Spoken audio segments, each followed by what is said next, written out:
This is an MCP 5-minute moment, brought to you by the Massachusetts Department of Environmental Protection's Bureau of Waste Site Cleanup.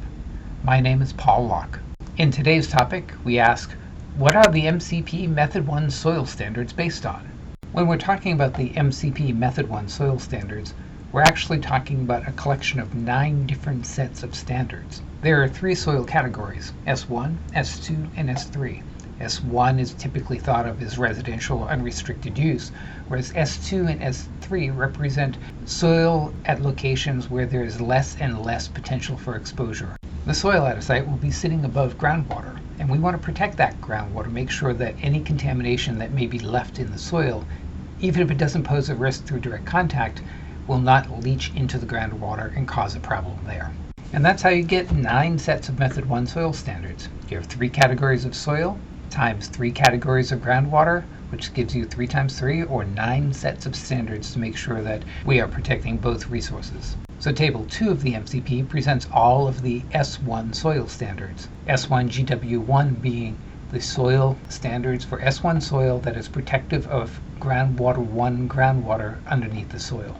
There's also the S1 GW2 and the S1 GW3 standards.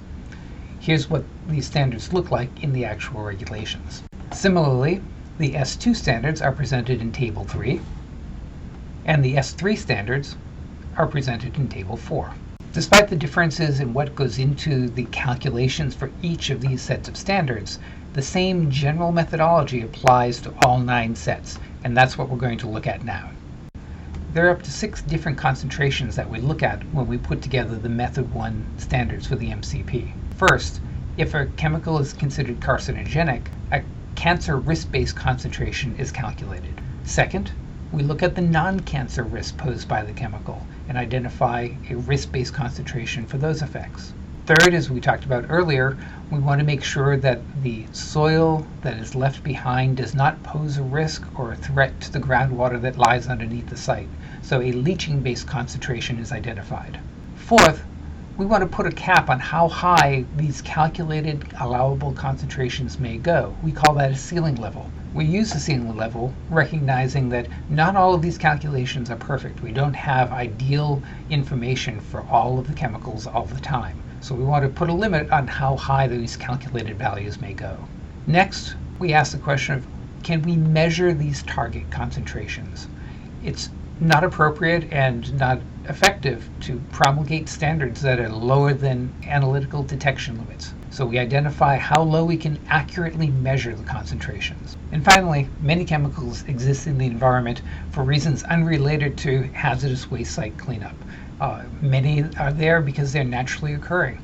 There are also releases which are not covered under our state cleanup law, which are the result of decades or even hundreds of years of man's activities in and around the Commonwealth of Massachusetts. So in considering all of these factors, we make sure that we set standards that are protective of human health and the environment, are measurable, and are not below background levels.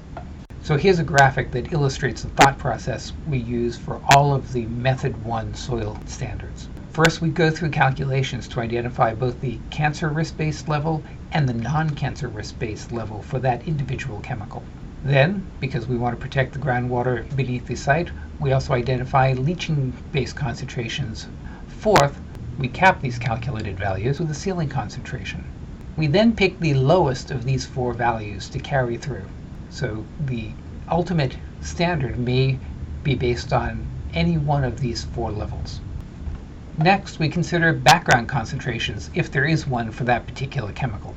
Many chemicals do not have typical background levels, and this box would be blank. We also look at analytical detection limits. We want to make sure that we can measure the values that we're targeting as the standard. So we take the lowest risk-based value and compare them to the background concentration and the analytical detection level, and we take the highest of those 3 values. This value is what is adopted as the Method 1 soil standard, and these are the values that appear in the tables.